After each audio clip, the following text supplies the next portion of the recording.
पूर्ण परमात्मा पाप कर्म दंड को भी काट सकता है। अभी तक जिस भी संत व महापुरुष से मिले उन्होंने यही बताया कि पाप कर्म फल भोगने से ही समाप्त होगा। वो प्रभु कौन है जो पाप कर्म को काट देता है, वो काल के बंधन से छुड़वा देता है। उसका क्या नाम है, पूजा की विधि क्या है? कृपया अवश्य सुनिए जगत गुरु तत्वदर्शी संत रामपाल जी महाराज के अमृत वचन। जैसे अब ये भक्ति युग चला है, अभी 1-2 वर्ष और बाधा रहेगी, थोड़ी बहुत, ज्यादा नहीं, क्योंकि समझदार हो, बुद्धिमान हो, सबको ज्ञान हो गया। अब कौन किसकी सुनेगा? फिर 1-2 वर्ष के अंदर पूरे विश्व में फैल जाएगा, सब आपके साथी समर्थक हो जाएंगे, फिर बात खत्म हो जाएगी। फिर जो मर्यादा आप करोगे आपका सहयोग देंगे और वो भी वो मर्यादा ही पालन कर रहे होंगे, तो आपका भक्ति खंड नहीं होगा, आप भी सफल होंगे और वो भी होंगे। फिर क्या होगा कि कुछ दिनों में आपको इतना सुख हो जाएगा, क्योंकि भगवान सुख सागर है। तो ये सावधानी बरतना कि इस सुख में परमात्मा से दूर ना होना, क्योंकि ये सुख मालिक से दूर करता है और उसको होगा जिसका नाम खंडित हो जाएगा। या सांसारिक सुख, जैसे किसी व्यक्ति का नाम खंडित हो गया या किसी कारण से उसने नाम त्याग दिया, 2-3 वर्ष साधना करके वो चला गया, अब उसको फिर भी सुख हो रहे हैं और वो भक्ति भी दूसरी करने लग गया, या भी छोड़ दी है या यही मंत्र कर रहा है, उसने आना बंद कर दिया है, तो वो कनेक्शन तो कट गया। आगे चार्जर नहीं है उसका, लेकिन पिछला चार्ज जो बैटरी है वह काम कर रही है। अब वो काफी अच्छा चार्ज हो गया तो घरे दिन भी काम कर देगी, लेकिन वो ये सोच रहा होगा कि मेरा क्या बिगड़ गया। अब फिर बिगड़ेगा, जब ऐसा बिगड़ेगा कि किसी प्रकार समझ में नहीं आएगा उसके। अब इतना ज्ञान दिया जाता है, मैं कोई बालक नहीं या वैसे थूक बिलोंग हूँ, कोई लालच हो मुझे। 2 रोटी भगवान ने दे रखी थी, जेई की नौकरी थी, बढ़िया काम चल रहा था, परमात्मा ने पहले भी ठीक से घर में गुजारा, ऐसे जन्म दे रखा था जहाँ रोटी टाइम पर ठीक मिले थी। तो दास ने पता चला कि मेरे जैसे दुखिया सारे ही हैं जिनको भगवान की चाह हर धक्के खा रहे हैं। मुझे पता लग गया, तो सबको आवश्यकता इस भगवान की, इस ज्ञान की। तो इसलिए दास ने इस पर कदम उठाया। तो इस प्रकार जैसे आप जो सफल होगे। और एक बात और ध्यान रखना,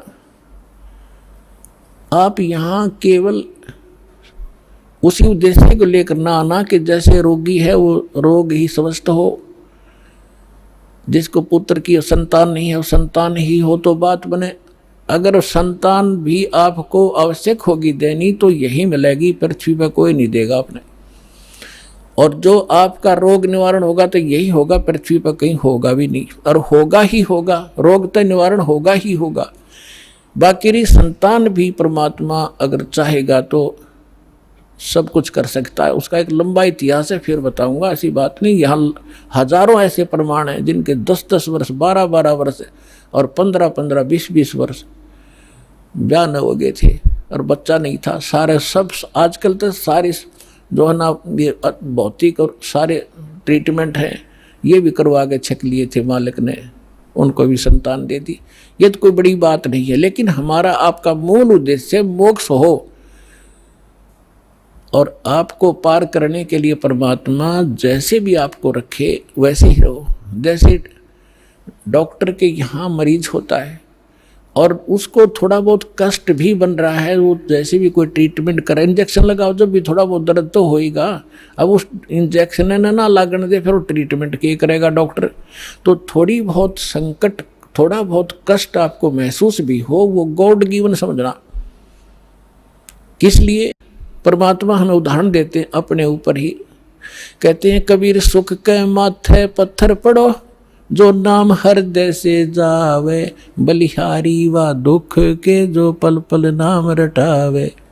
परमात्मा कहते हैं तुम ऐसे मांगना मेरे से कि हे भगवान, इसे सुख के आग लगो जिस जो आपसे दूर करे। हे परमात्मा, ऐसा दुख, बलिहारी उस दुख के, ऐसा दुख बना रहे जिससे आपकी याद बनी रहे, ऐसा सुख ना देना भगवान जो आपसे दूर करे।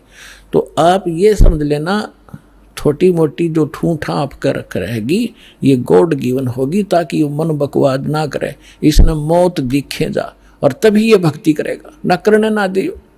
ऐसा खतरनाक एलिमेंट है ये। तो पुणात्मा, ये परमात्मा का ट्रीटमेंट चलेगा जब आप इसकी शरण में आगे डॉक्टर के हॉस्पिटल में एडमिट एक पेशेंट अपनी चलाओगा तो वो रोग नहीं कटवाना चाहता, वो तो बकवाद कर रहा है, व्यर्थ में टाइम वेस्ट कर रहा है।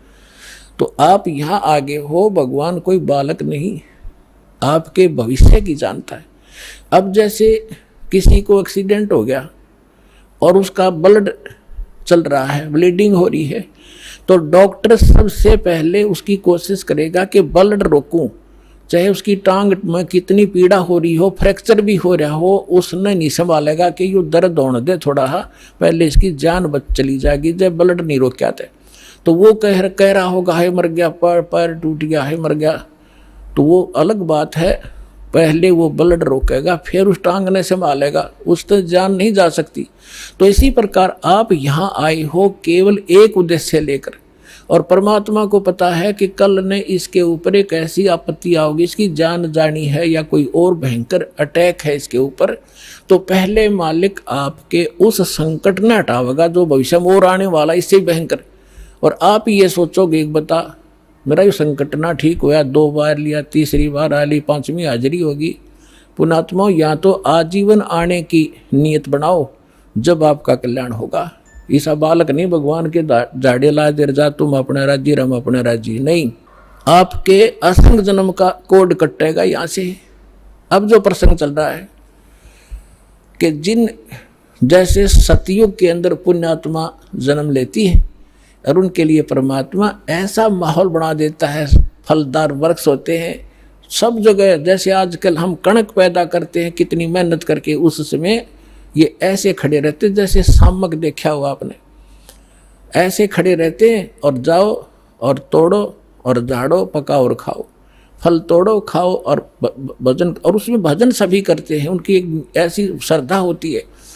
तो वो भक्ति करते हैं शास्त्र विरुद्ध, और सुख सारे उपलब्ध हैं, शरीर भी स्वस्थ है, लाखों वर्ष जीवन भी रहता है, बाप से पहले बेटा भी नहीं मरता है, और विधवा औरत विधवा नहीं होती हैं। तो वो ये सोच रहे कि हम जो साधना कर रहे हैं इससे हमें लाभ है, नहीं, यह भूल मार रही है हमने आज तक।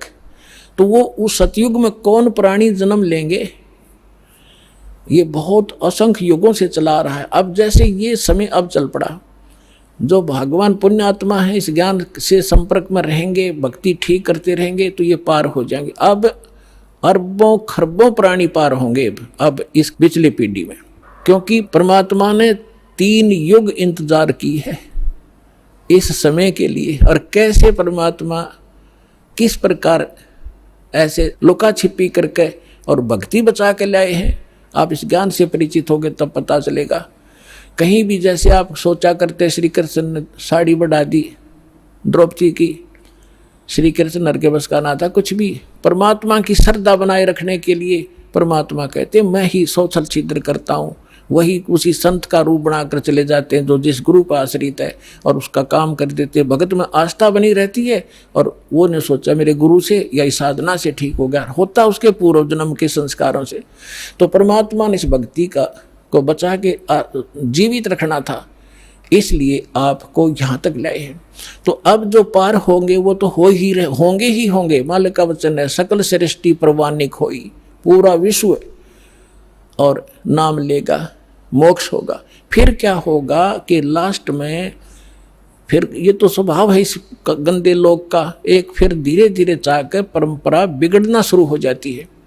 तो उस समय लास्ट में जो भक्त भक्ति यही कर रहे होंगे लेकिन वो पार नहीं हो पाएंगे, उनकी संख्या भी थोड़ी नहीं होगी, बहुत लाखों और करोड़ों में होंगे जो पार नहीं हो सकेंगे, लेकिन भक्ति संग्रहित हो जाएगी उनकी जबरदस्त। तो वो फिर क्या करेंगे, काल के हाथ चढ़ेंगे।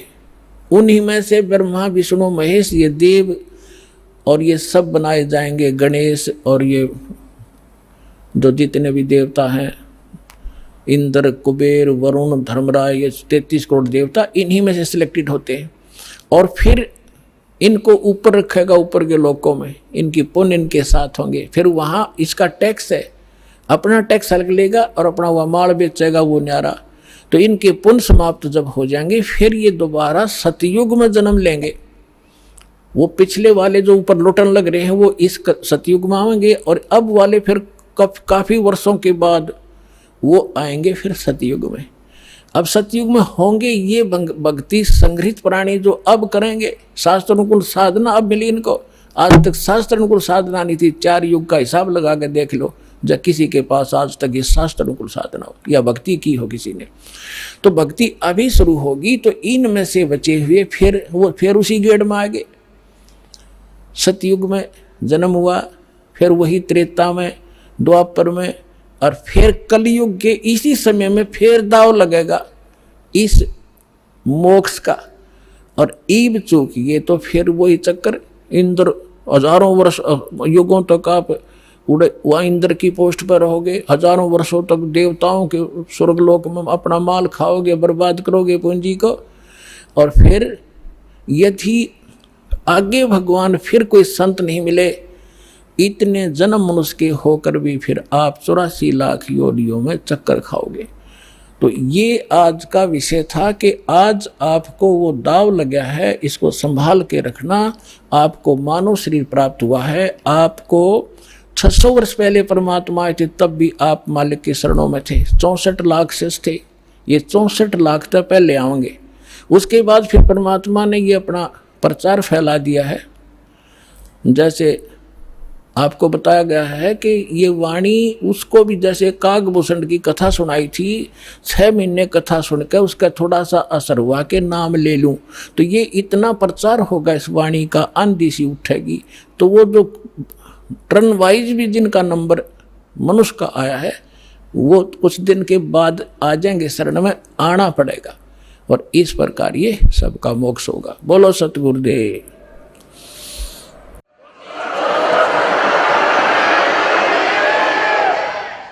परमपिता परमात्मा पूर्ण ब्रह्म सारी सृष्टि के रचनहार कबीर देव कबीर साहिब कबीर परमेश्वर जी की असीम रजा से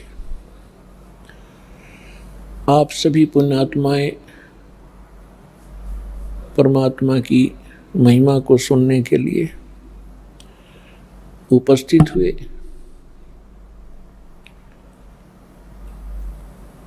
आपके पुण्य संस्कार, आपके पूर्व जन्म के शुभ कर्म बहुत ही अधिक है, अत्यधिक है।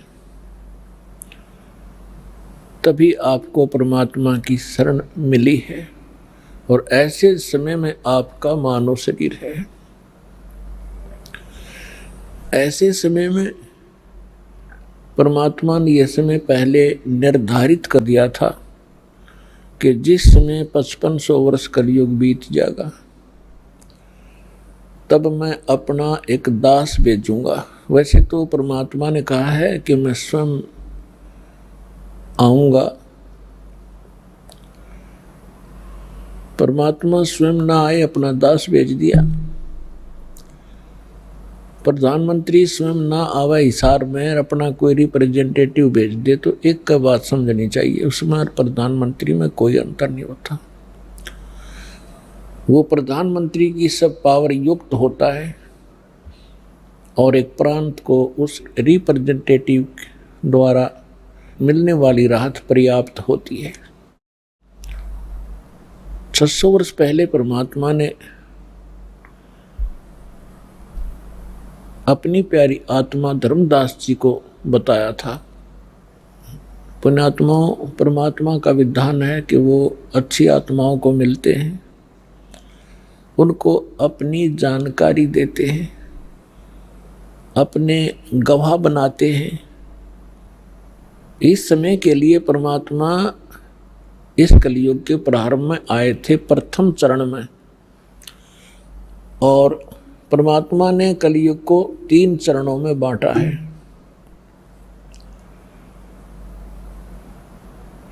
एक तो प्रथम चरण जब परमात्मा सन 1398 से सन 1518 तक 120 वर्ष तक एक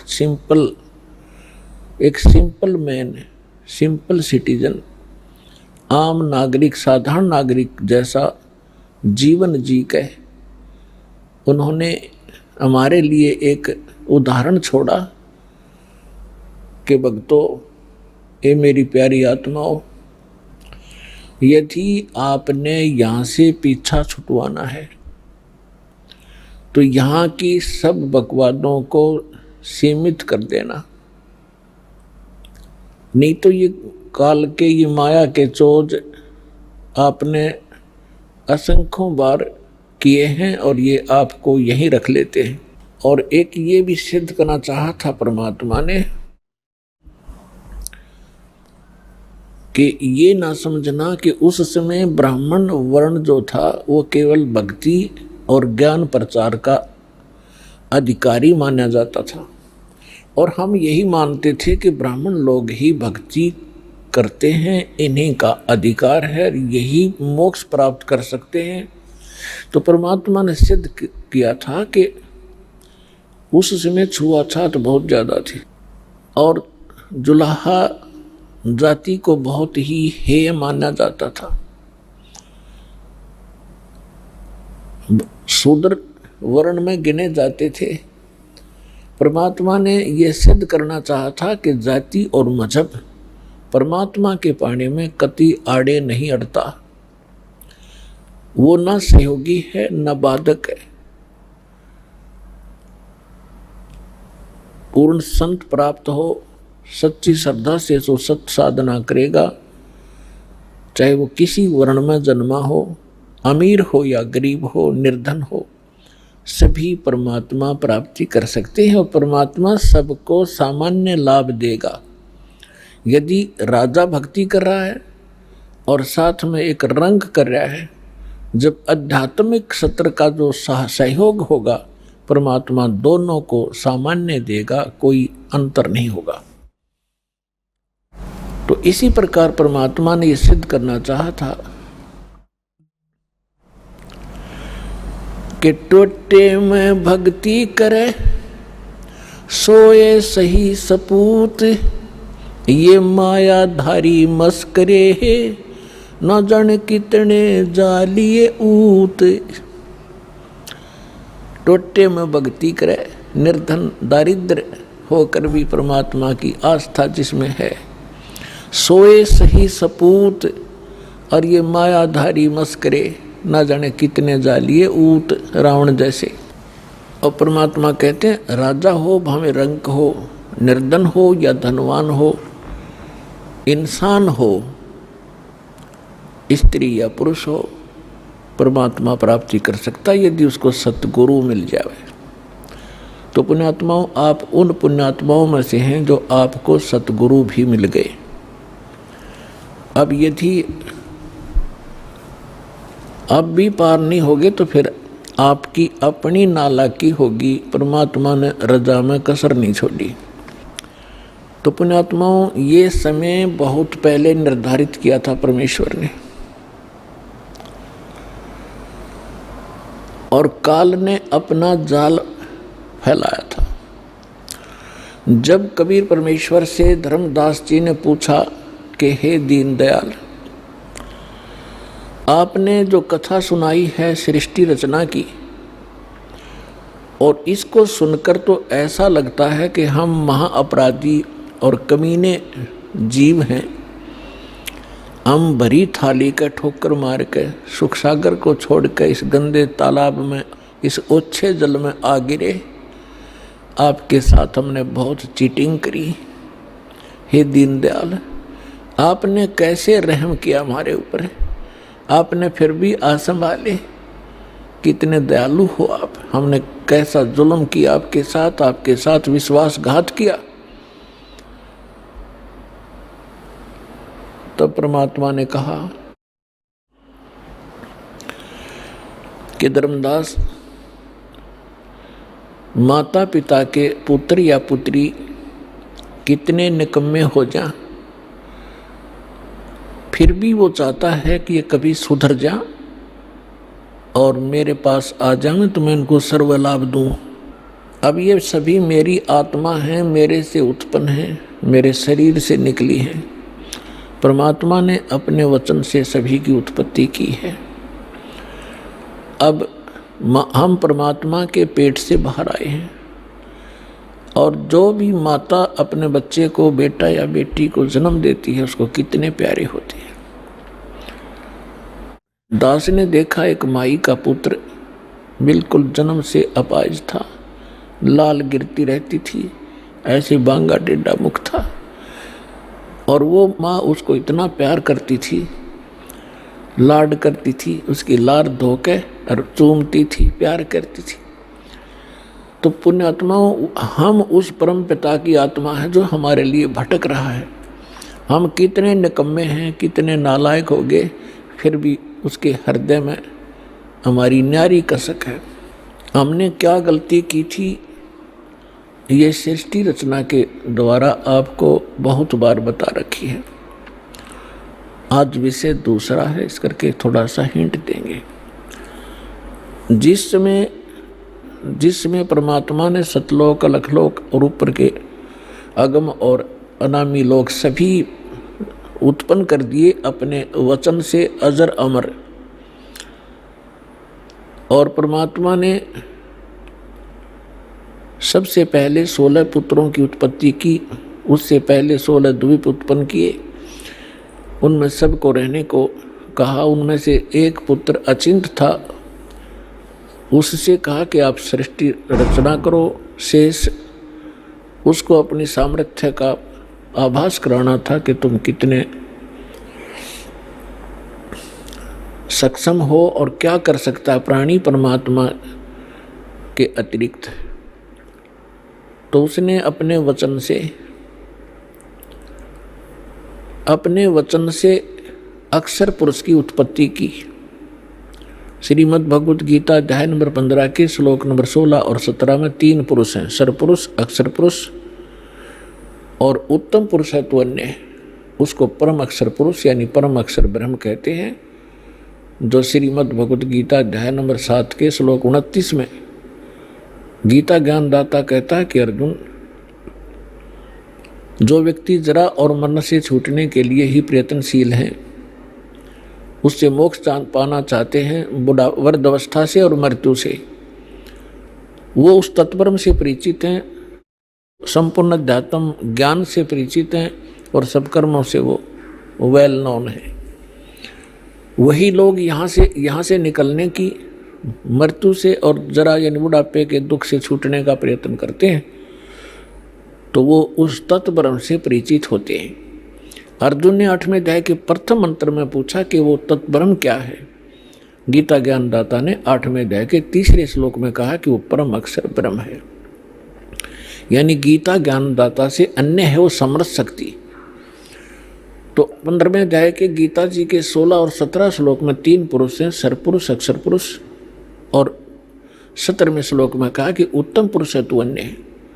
इन दोनों से, सरपुरुष और अक्षर पुरुष से वो श्रेष्ठ परमात्मा, उत्तम पुरुष, पुरुषोत्तम तो कोई और है, और वही तीनों लोकों में प्रवेश करके सबका धारण पोषण करता है। वो वास्तव में अविनाशी परमेश्वर है। तो अचिंत ने अक्षर पुरुष की उत्पत्ति की, और अक्षर पुरुष वहाँ एक सरोवर है, मान सरोवर, अमृत से भरा हुआ, उसमें जाके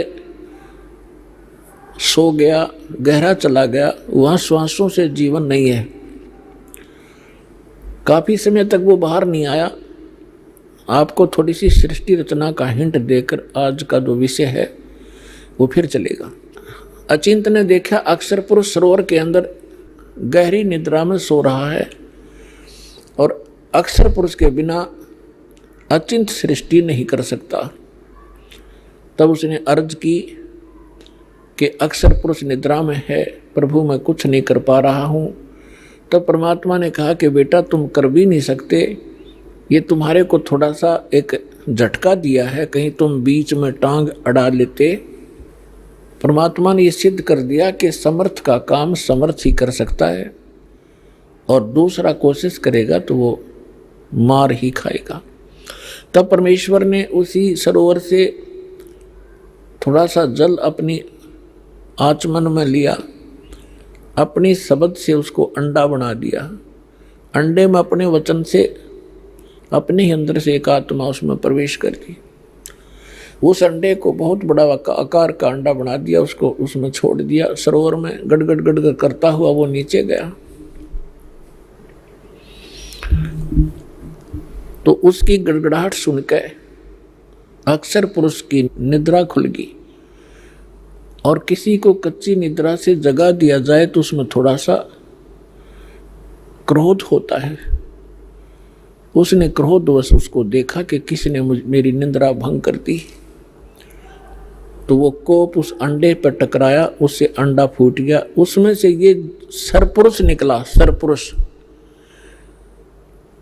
अब इस अध्यात्म ज्ञान को सुनने के लिए यह सृष्टि रचना एक मास्टर की समझ लेना। और जब तक आप इस सृष्टि रचना से परिचित नहीं होगे तब तक आप अध्यात्म का कोई सिर पैर नहीं समझ सकते। प्रथम बार कोई सुनेगा उसको ऐसा लगेगा जैसे दंत कथा बनावटी कहानी है। वो अंडा फट जाने से उसमें से सरपुरुष निकला, ज्योति निरंजन, जिसको काल भी कहा जाता है, जो 21 ब्रह्मांड का स्वामी है। तब परमेश्वर ने कहा कि तुम दोनों बाहर आओ। वो दोनों बाहर आ गए। उनसे कहा कि जाइए आप अचिंत के द्वीप में रहो। एक स्थान तीनों को दे दिया, अचिंत, सरपुरुष और अक्षर पुरुष। उसके पश्चात परमेश्वर ने स्वयं शेष रचनाएं की और हम सभी आत्माओं को अपने वचन से उत्पन्न कर दिया। असंख्य जितने भी यहाँ चींटी, मच्छर, मक्खी, सूक्ष्म जीव जो दिखते भी नहीं, दूरबीन से देखे जा सकते हैं, हाथी, देवता, ये सभी प्राणी परमात्मा ने अपनी वचन से उत्पन्न करके, ये सभी आत्माएं ऊपर रहा करती थी। हम सभी की वहाँ सृष्टि थी, परिवार था। और बहुत सुंदर महल, बड़े बड़े बगीचे, प्रत्येक के महल के आसपास बहुत सुंदर आगे पार्क हैं, फल फ्रूट वहाँ पर लदपद रहते हैं, मेवा लदपद रहती है, सदाबहार वृक्ष हैं, सदाबहार बाग बगीचे हैं। तब परमात्मा ने हम सबको उत्पन्न किया, हम अलग अलग रहने लगे और हमारा वहाँ पर एक परिवार बन गया। जैसे आपका यहाँ परिवार बन गया, ऐसे वहाँ भी आपका ऐसे सुंदर परिवार था। प्यार से रहते थे, कोई तकलीफ नहीं, किसी वस्तु का अभाव नहीं, कोई काम नहीं। तो फिर कुछ समय के उपरांत काफी समय बीत गया था, तो इस ज्योति निरंजन सरपुरुष के मन में एक खुरापात उत्पन्न हुआ। इसने सोचा हम तीन तो एक स्थान पर एक ही प्लाट में रह रहे हैं, द्वीप में, और शेष मेरे भाई अब अलग अलग द्वीपों में रह रहे हैं, तो मैं अलग से द्वीप प्राप्त करूंगा। इसने अलग से स्थान प्राप्ति के लिए तप शुरू किया, एक पैर पे खड़ा होकर।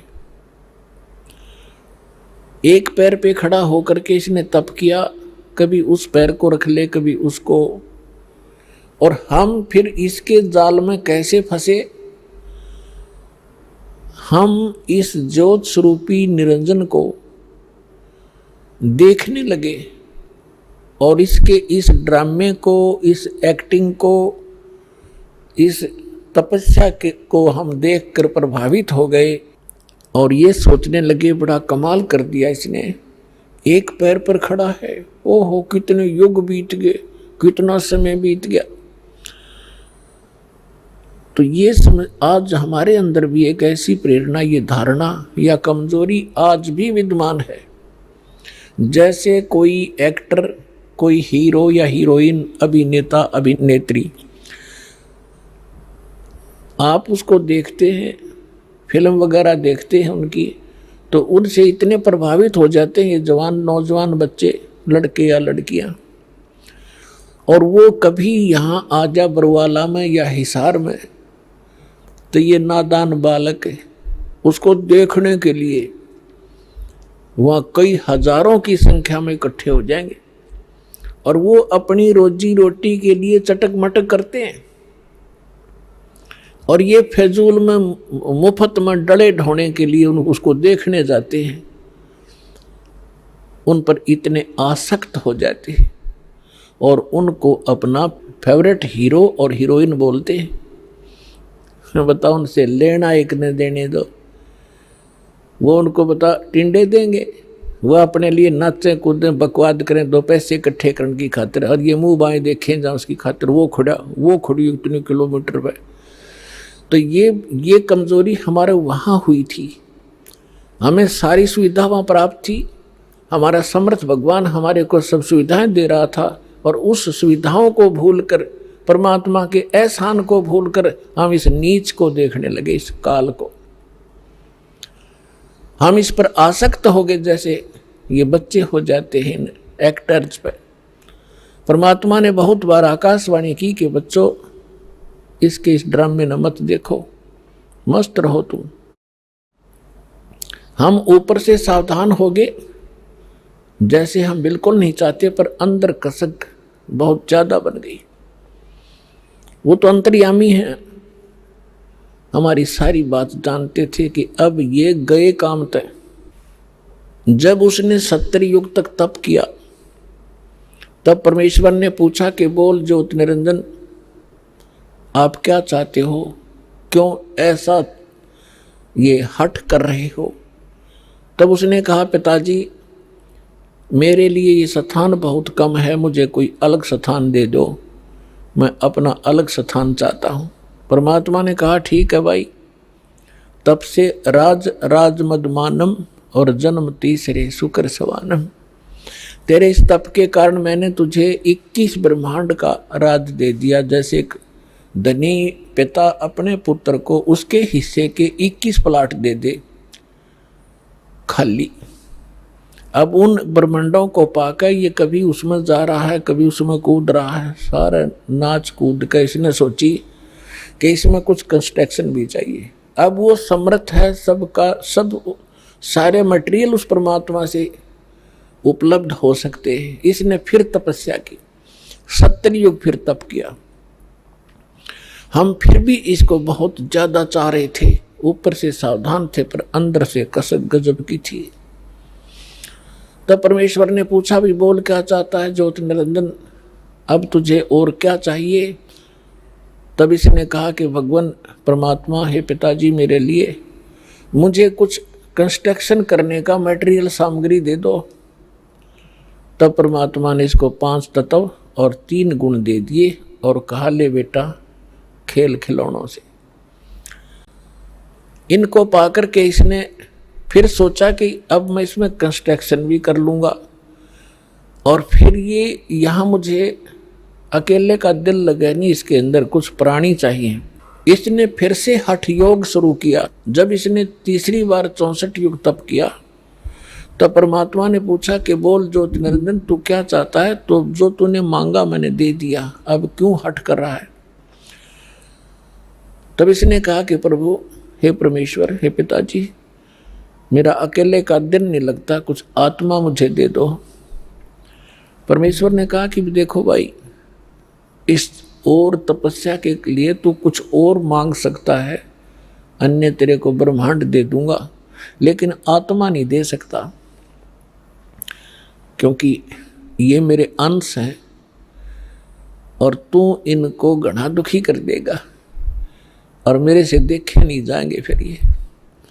तब इसने कहा था नहीं पिताजी मैं सत्य का राज करूंगा, जो जैसा कर्म करेगा मैं वैसा ही फल दूंगा, मैं कोई अत्याचार अन्याय नहीं करूंगा। परमात्मा बोले भी पर एक बात है, यदि कोई सब इच्छा से तेरे साथ जाना चाहता है तो मैं अलाउड कर सकता हूं, नहीं तो मैं नहीं भेजूंगा अपनी आत्मा को, चाहे तो कुछ भी कहे। तो हम पहले से ही जो यहाँ आकर फंस गए, गधे कुत्ते सूअर मच्छर माखी सांप बिच्छू बनकर धक्के खा रहे हैं, हम पहले से इस पर आसक्त थे। जब ये हमारे पास आया, इसने कहा कि मैंने पिताजी से ऐसे ऐसे 21 ब्रह्मांड प्राप्त किए हैं, उनमें ऐसे ऐसे बाग बनाऊंगा, उनमें स्वर्ग बनाऊंगा, ऐसे ऐसे झरने बनाऊंगा, हीरे पन्ने जवाहरात के पहाड़ बनाऊंगा, तो क्या तुम मेरे साथ चलोगे? हम तो पहले ही आसक्त थे। हमने कहा कि यदि पिताजी आज्ञा दे देंगे तो हम चल पड़ेंगे, हम तैयार हैं। इसने पिताजी के पास, परमेश्वर के पास जाकर कहा कि हे भगवान, कुछ आत्माएं मेरे साथ चलने को तैयार हैं। तब परमात्मा ने कहा कि ऐसे नहीं, मेरे सामने स्वीकृति जो करेगा मैं उसको भेज सकता हूँ। अब पुण्यात्माओं, एक समस्या और आती है, क्योंकि हम इस नए ज्ञान में सुनते हैं तो हमारे अंदर इतनी शंकाएं उत्पन्न हो जाती हैं, जैसे सावन के महीने में घास फूट जाया करे, निरी शंकाएं पैदा होंगी। पर शंका का समाधान इस सत्संग से होगा। सुनते ही रहना, सुनते ही रहना, अपने आप सेटिंग हो जाएगी। अब आपके मन में ये आवेगा कि परमात्मा तो जानी जानते कि हमें कितना कष्ट होगा, तो हमें यहाँ नहीं भेजना था। हम अपनी गलती नहीं मानते कि हमने अपने परम पिता को छोड़कर इस नालायक पर आस्था नहीं करनी चाहिए थी, जो हमें सारा सुख दे रहा था, और वो तो त्याग दिया और इस नंग के पीछे लाग दिए जो आप भिखारी उस परम पिता का। अपने आत्माओं, दूसरा ये एग्जाम्पल समझिए कि जैसे सेब विक्रेता होता है, उसको सेब कितनी प्रिय होती हैं, कितनी कॉस्टली होती हैं। 1, 2, 3, 4, 10 यदि सेब खराब हो जाती हैं, वो उन सेब को उन सेबों में नहीं रख सकता जो स्वस्थ है। वो भले ही उसको खूब कष्ट होता है, दुख होता है, उसको ये पता है कि देख मेरे को 100-200 रुपए की हानि होगी, वो फिर भी उन खराब सेबों को उठा के और कूड़े में फेंक देता, उन्हें सूअर खा कर। भले उसकी आत्मा दुखती है कि मुझे कितनी हानि होगी, लेकिन रख नहीं सकता कि ये और भी डूब देंगी। तो हम खराब सेब हो गए थे और परमात्मा ने हमारे को वहाँ से फेंकना अनिवार्य समझा था। ये एक और एग्जाम्पल आपको बता जा रहा है। अब परमात्मा ने हमारे से आकर पूछा कि बोलो भाई, कौन जाना चाहता है इसके साथ? तो हम अपने पिता के सामने बोल नहीं सके, शर्मिंदा हो गए, लज्जित हो गए, नीची गर्दन कर ली, क्योंकि वो पहले ही कहा करते थे कि इस पर आसक्त ना होना। वो सन्नाटा छा गया, साइलेंट हो गया, सब कुछ शांत हो गए। तब परमेश्वर ने कहा कि क्यों भी ज्योति निरंजन, ये तो कोई नहीं बोल रहा, तू कह रहा था मेरे साथ जाना चाहते हैं।